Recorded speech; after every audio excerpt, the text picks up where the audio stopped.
सत्यनारायण भगवान की जय हो। लक्ष्मी नारायण भगवान की जय हो।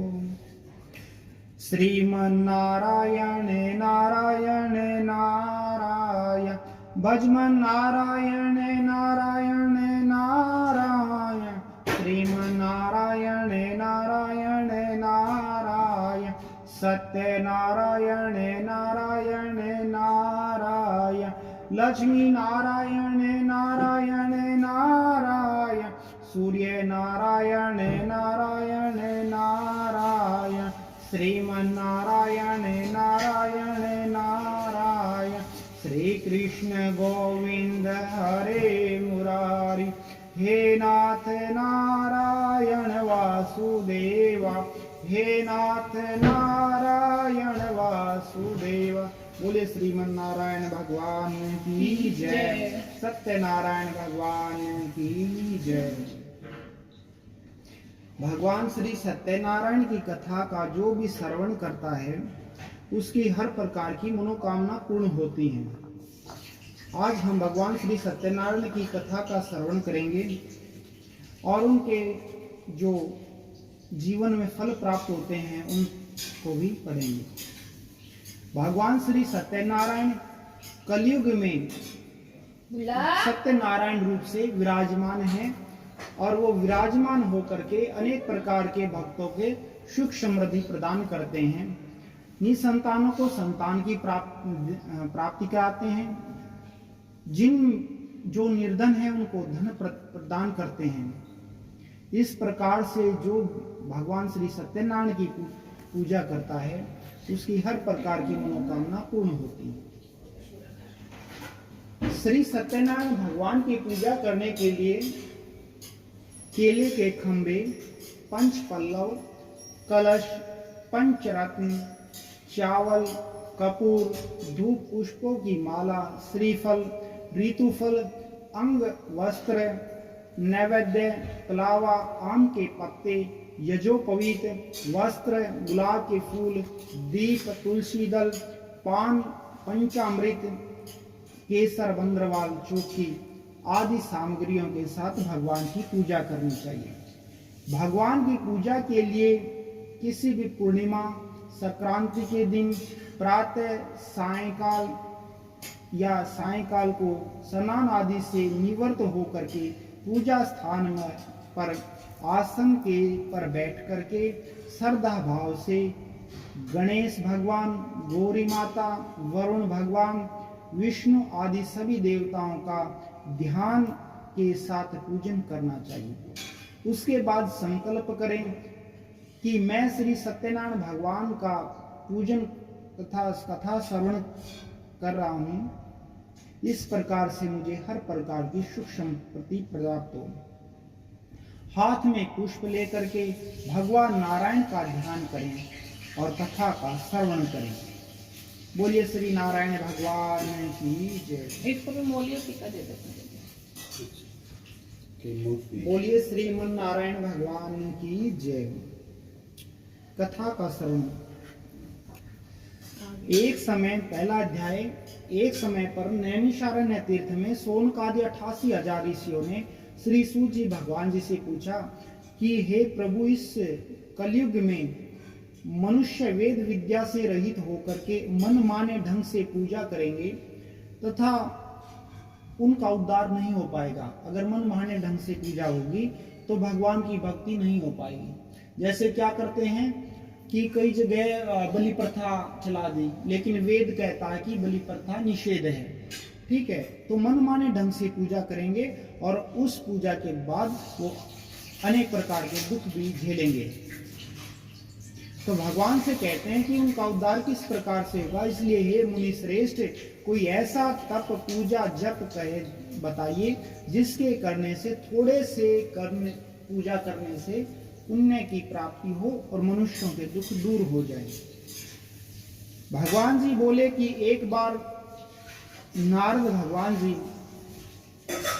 पृथ्वी लोक पर घूमते घूमते उन्होंने देखा कि मनुष्य अनेक प्रकार के दुखों से दुखी हैं और वो अनेक प्रकार की पूजा कर करके थक चुके हैं, लेकिन उनका उद्धार नहीं हो रहा है। तो मनुष्य कैसे हो रहे हैं? आक्रांता टाइप में हो गए हैं, वो पापी बनते जा रहे हैं। तो इस प्रकार से नारद जी बड़े दुखी होते हैं और भगवान श्री लक्ष्मी नारायण भगवान के पास जाते हैं। लक्ष्मी नारायण भगवान जी शेष सैया पर शयन कर रहे थे। हाथ में शंख, चक्र, गदा, पद्म धारण किए हुए थे और वरमाला पहने हुए थे। भगवान नारद जी जाते हैं और प्रणाम करके कहते हैं कि हे भगवान, आप हर जीवों के कल्याण करते हैं और मनुष्य एक ऐसा प्राणी है जो बाकी सभी जीवों का कल्याण करता है। अगर वही दुखी हो जाएगा तो बाकी जीवों की जो 84 लाख योनियों में जीव उत्पन्न हुए हैं, जो भोग योनियों में प्राप्त हुए हैं, वो दुखी हो जाएंगे। तो उनका कोई ऐसा विवरण बता दीजिए, व्रत बता दीजिए जिसके करने से मनुष्यों के पाप नष्ट हो जाएं और मनुष्य धर्मात्मा बने। तो श्री नारायण भगवान जी कहते हैं कि जो मनुष्य इस कलयुग में श्री सत्यनारायण भगवान की पूजा करेगा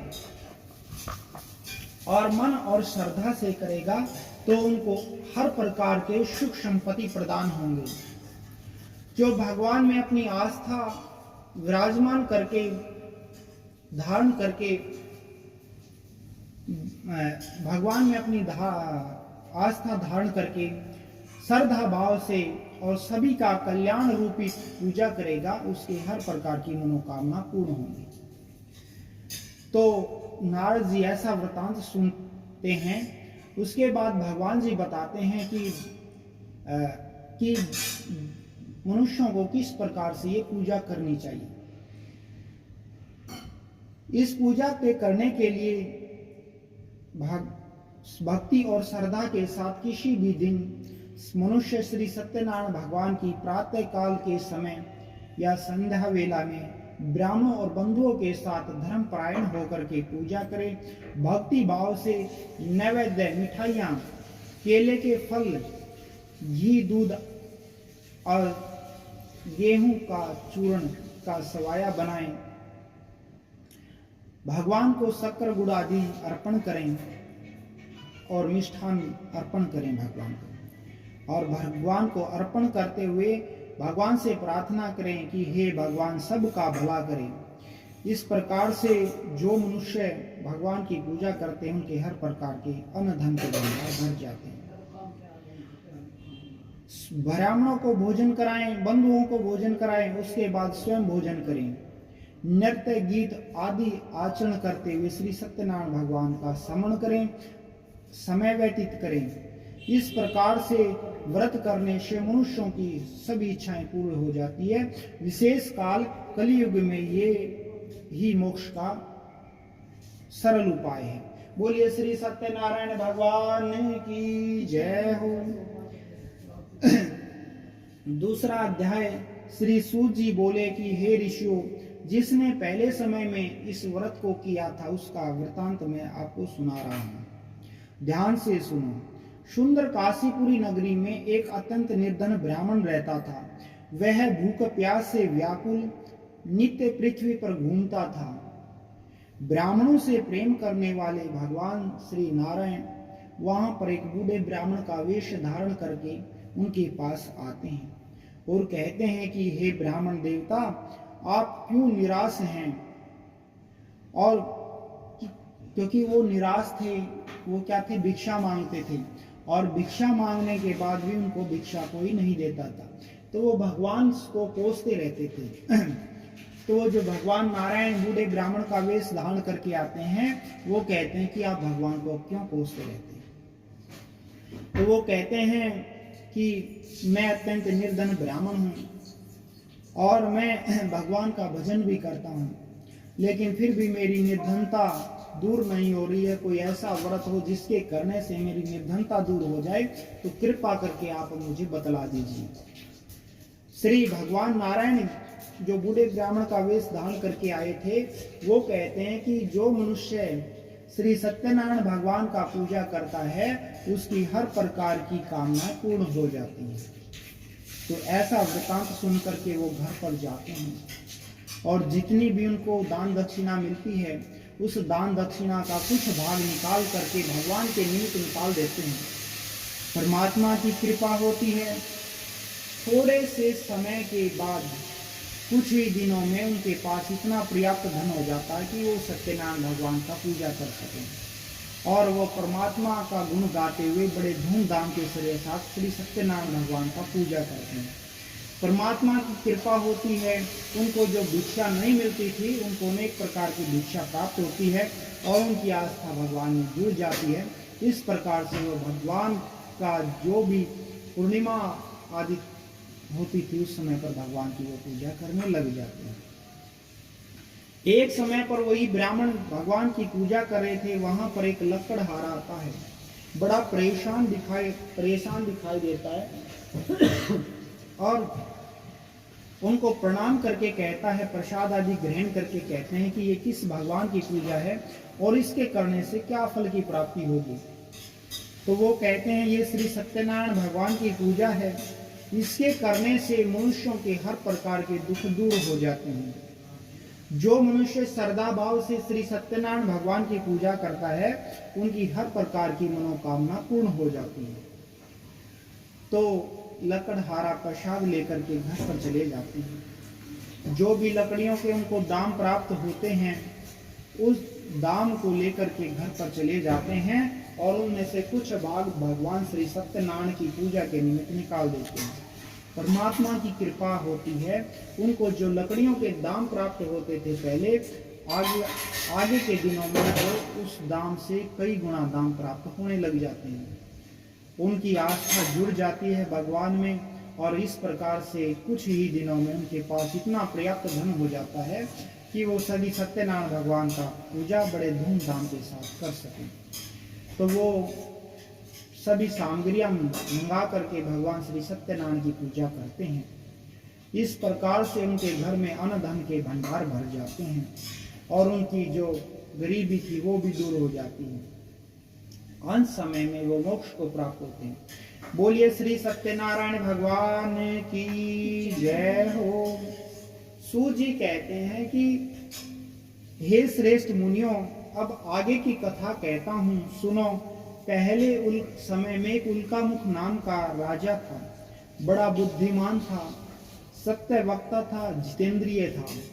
जितेंद्रिय जिन्होंने अपनी इंद्रियों को जीत चुके थे, जिनको राजा होने का कोई अहंकार नहीं था, जिनको धन का कोई अहंकार नहीं था, जो सत्य वक्ता थे, सच्चाई बोलते थे, बुरे वचन कभी भी नहीं बोलते थे, अहंकार वश कभी भी नहीं रहते थे। क्योंकि जिन्होंने इंद्रियों को जीत चुके होते हैं उनको ये पता होता, धन दौलत चला लक्ष्मी चला प्राणा चला चल जीवित मंदिरे चला चल चय संसारे धर्म एको वीरेश्वर। संसार में सब कुछ चलायमान है, लक्ष्मी धन और प्राण भी चलायमान है। कभी मनुष्य बचपन में होता है तो जवानी में उसका चेहरा, उनका रंग रूप सब कुछ बदल जाता है। ऐसे ही लक्ष्मी धन भी ऐसे ही होता है, कभी आता है कभी जाता है। तो ये लक्ष्मी भी जो धन भी है वो चलाचल है। धर्म जो मनुष्य के अंदर शालीनता होती है, प्रेम होता है, उदारता होती है, वही मनुष्य के साथ रहती है। तो वो प्रतिदिन देव स्थानों पर राजा जी जाते थे, गरीबों को धन दे करके उनके कष्टों का निवारण करते थे। उनकी पत्नी कमल के समान मुख वाली सती साध्वी थी। भद्रशिला नदी के तट पर उन दोनों ने श्री सत्यनारायण भगवान जी की पूजा की, व्रत किया। उस समय पर एक साधु नामक वैश्य व्यापारी वहां पर आते हैं और उनके पास व्यापार करने के लिए बहुत सारा धन था। वे नाव को किनारे पर लगा करके ठहरा करके राजा के पास जाते हैं। राजा को प्रणाम करते हैं और कहते हैं कि हे भगवान, हे राजा, मेरे को भी प्रसाद दो और ये किस भगवान की पूजा कर रहे हैं और इस पूजा करने से क्या फल की प्राप्ति होगी। राजा जी कहते हैं कि जिन मनुष्यों को निर्धनता है उनको निर्धनता से दूर करके भगवान उनको धन धान्य देते हैं। जो मनुष्य निसंतान हैं उनको भगवान की कृपा से संतान की प्राप्ति होती है। रोगी मनुष्यों की जो बीमारियां दूर होती हैं। ये अत्यंत शक्तिशाली भगवान श्री सत्यनारायण भगवान जी का व्रत है। तो साधु नामक वैश्य व्यापारी प्रसाद ग्रहण करके अपने घर की ओर चले जाते हैं। घर पर जाने के बाद अपनी पत्नी लीलावती को सारा वृतांत सुना देते हैं और परमात्मा की कृपा होती है। वो कहते हैं कि जब हमारे कोई संतान की उत्पत्ति होगी तो हम भगवान श्री सत्यनारायण का व्रत बड़े धूमधाम के साथ करेंगे। परमा धीरे धीरे समय बीत जाता है और उनको एक सुंदर सी कन्या का जन्म होता है 10वीं में। उस समय पर वो श्री सत्यनारायण भगवान का व्रत करना भूल जाते हैं। तो भगवान जी से जब हम मांगते हैं तो भगवान जी को जो भी हम संकल्प करते हैं उसको पूरा ही करना चाहिए, तो वो भूल जाते हैं। जब उनकी पत्नी उनको याद दिलाती है तो वो कहते हैं कि जब हमारी पुत्री का विवाह संस्कार होगा तो उस समय पर मैं श्री सत्यनारायण भगवान का पूजा बड़े धूमधाम के साथ करूंगा। समय बीत जाता है। एक समय पर व्यापार में व्यस्त वह साधु नामक वैश्य व्यापारी अपने घर पर आता है और अपनी पुत्री को बगीचे में खेलते हुए देखता है। तो उनकी पुत्री कलावती वहां पर बगीचे में खेल रही होती है। तो व्यापारी देखता है कि मेरी पुत्री जवान हो चुकी है, विवाह संस्कार के लायक हो चुकी है। तो अपने दूत को बुलाते हैं और कहते हैं कि एक सुयोग्य वाणिक संस्कारी पुत्र को ढूंढ करके लाओ जिससे मैं अपनी पुत्री का विवाह बड़े धूमधाम के साथ करा सकूं। तो दूत साधु की आज्ञा पा करके कंचन नगर में चले जाते हैं। वहां पर एक सुयोग्य वाणिक पुत्र के ढूंढ कर लेकर आते हैं और साधु नामक व्यापारी अपनी पुत्री का विवाह उनके साथ बड़े धूमधाम के साथ करते हैं। और धूमधाम के साथ करने से दो परिवार मिल जाते हैं। जैसे ही वो विवाह संस्कार से पूर्ण होते हैं तो उस समय पर भी वो भगवान श्री सत्यनारायण की पूजा करना भूल जाते हैं। भगवान जी रुष्ट हो जाते हैं और रुष्ट होने के बाद उनको श्राप देते हैं कि तुझे बड़ा दारुण्य दुख प्राप्त होगा, तुमने भगवान की अवहेलना की है। भगवान से जब हम मांगते हैं तो भगवान की जो आज्ञा है वो संपूर्ण करनी चाहिए। तो जो साधु नामक वैश्य था, व्यापारी था, और उनके जो दामाद थे वो व्यापार करने के लिए चंद्रकेतु राजा के नगर में चले जाते हैं। वहां पर व्यापार करने के लिए जाते हैं। तो जितना भी नाव में धन था वो नाव को ठहरा करके नदी में स्नान आदि करने लग जाते हैं। तो उस समय पर प्रभु की माया से दो चोर राजा का धन चुरा करके भागे आ रहे थे। तो उस जो धन था उनकी नाव में रख करके अंतर ध्यान हो जाते हैं। राजा के दूत जब पीछे पीछे आते हैं तो उस नाव में देखते हैं कि राजा का धन उसी में रखा हुआ था। तो राजा के दूत उन दोनों को पकड़ करके ले जाते हैं और राजा उनको कठोर कारागार जेल में डाल देता है और आदेश दे देता है कि सुबह इनको मृत्यु दंड दिया जाएगा। दोनों बड़े घबरा जाते हैं और राजा से बार बार प्रार्थना करते हैं कि हे राजन, हमने यह धन नहीं चुराया है। राजा बड़ा क्रोधित था और आदेश दे देता है। उधर उनके घर पर जो धन था वहां पर भी चोर घुस जाते हैं और सारा धन चुराकर भाग जाते हैं। इस प्रकार से वो बड़े दुखी हो जाते हैं। तो उस समय पर संध्या वेला में, साय वेला में किसी आसपास में कोई श्री सत्यनारायण भगवान की पूजा करा रहे थे। तो वहां पर उनकी पुत्री प्रसाद आदि ग्रहण करने के वास्ते वहां पर चली जाती है। उनकी माता चारों तरफ वहां पर ढूंढती है उनको कि मेरी पुत्री कहाँ पर चली उधर गई। भी बैठ सकते जब ढूंढने के बाद उनको नहीं मिलती है तो वो वहां पर घर पर आकर के बैठ करके रोने लग जाती है।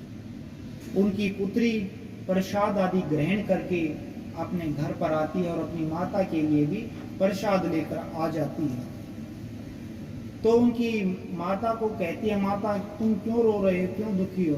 तो उनकी माता कहती है, पुत्री मैंने तुमको चारों तरफ ढूंढा लेकिन तुम कहीं नहीं मिली और इस प्रकार से मैं दुखी हूँ।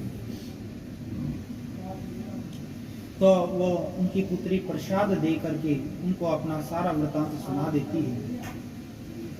तो उनकी माता कहती है, पुत्री हम भी श्री सत्यनारायण भगवान का पूजा करेंगे, हमारे पास भी कोई भी अन्न धन नहीं है, लेकिन फिर भी हम भजन करेंगे।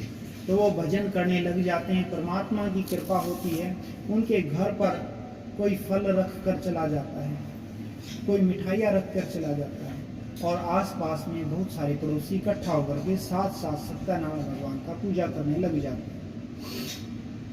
परमात्मा की कृपा होती है, राजा चंद्रकेतु को स्वप्न में दिखाई देते हैं श्री सत्यनारायण भगवान जी और कहते हैं कि इन दोनों व्यापारियों को आगे छोड़ दो, नहीं तो तुम्हारा ये राज्य मैं नष्ट कर दूंगा।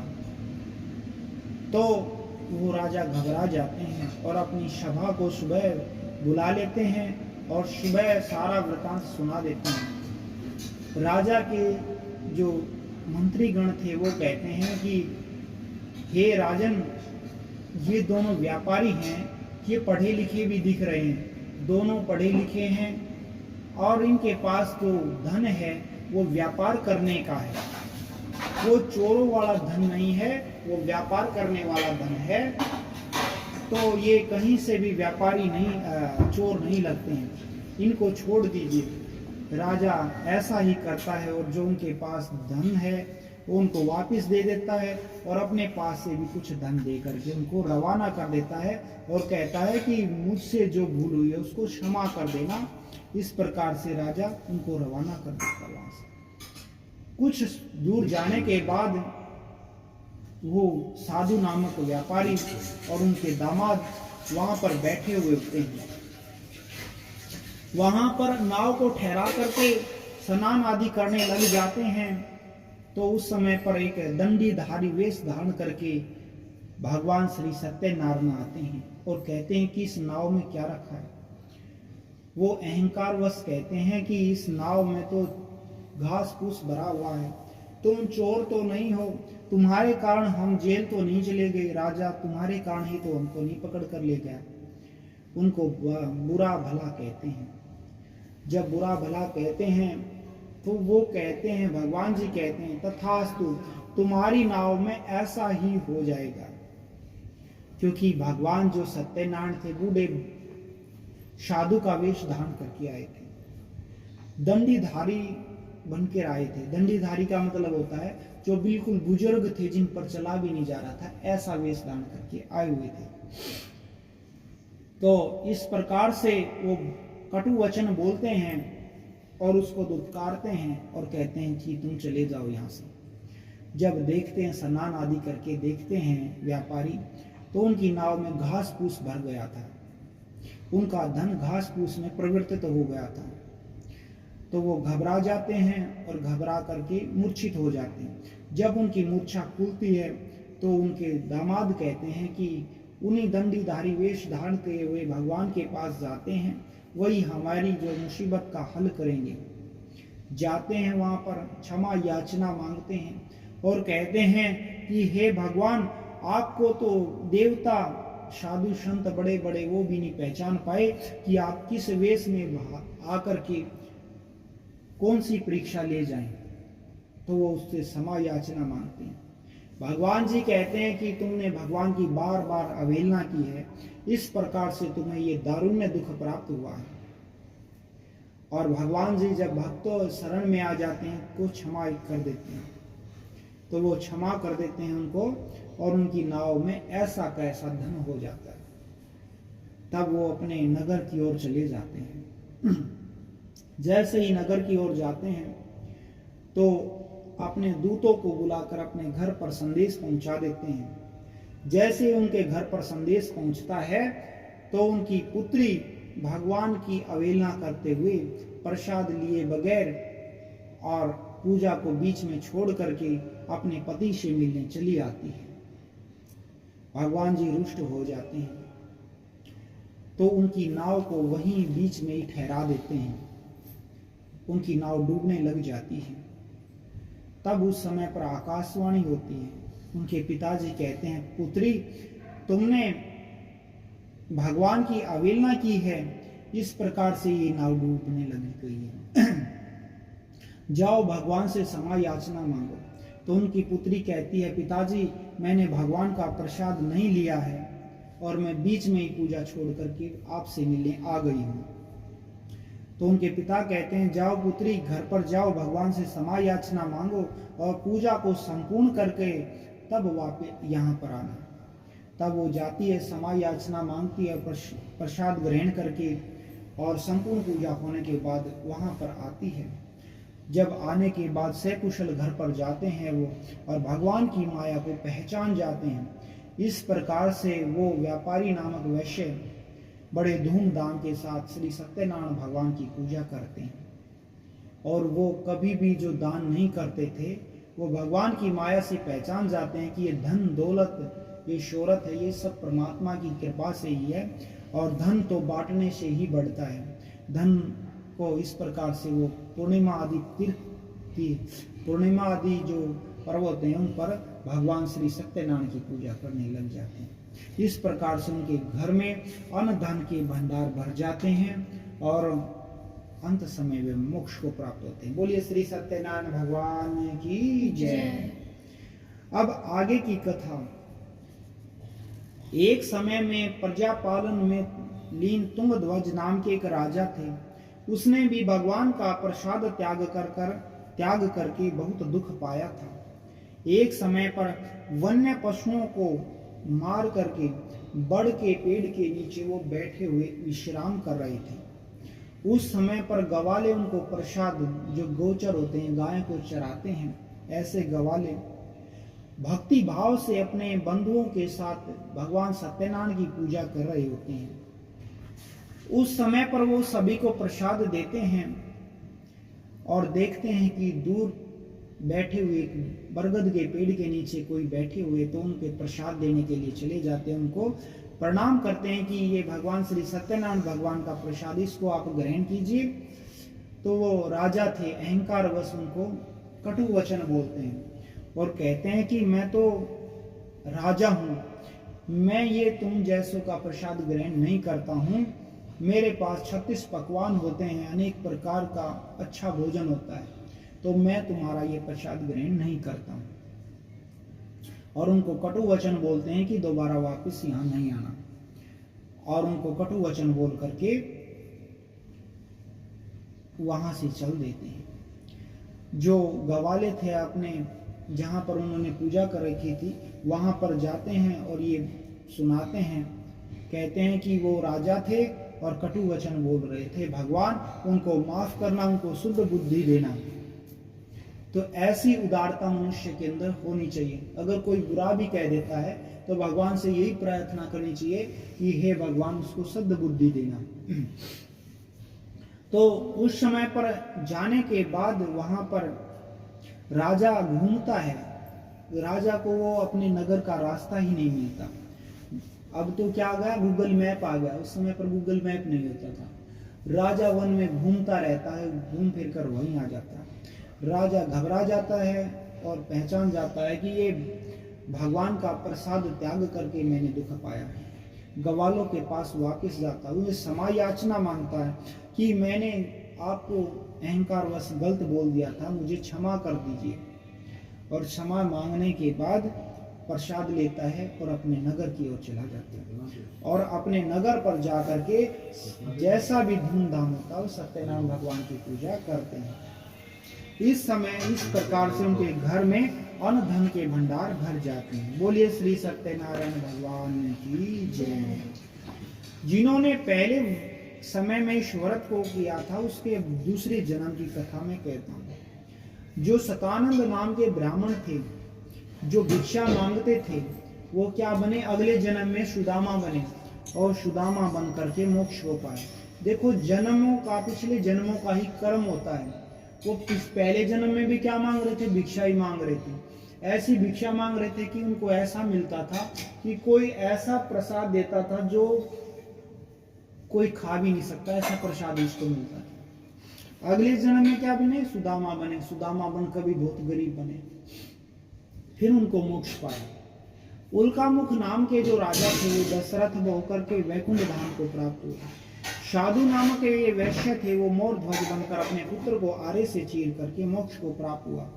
महाराज तुंग ध्वज ने स्वयं राजा होकर के भक्ति भाव के साथ कर्म करके मोक्ष को प्राप्त हुए। बोलिए श्री सत्यनारायण भगवान की जय, श्रीमन नारायण भगवान की जय हो।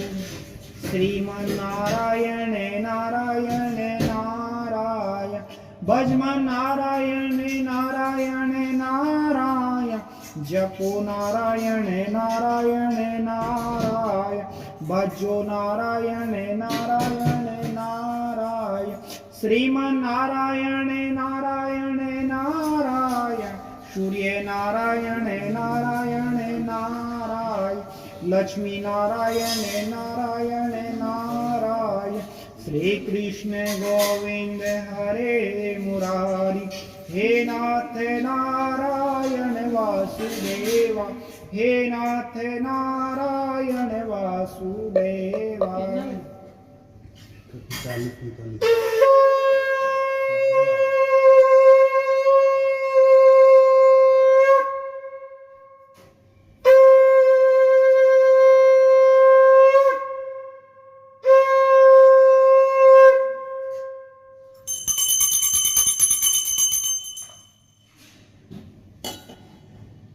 बोलिए श्री नारायण भगवान की जय।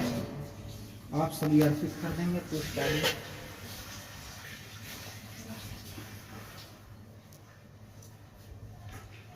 लो बेटा हमारा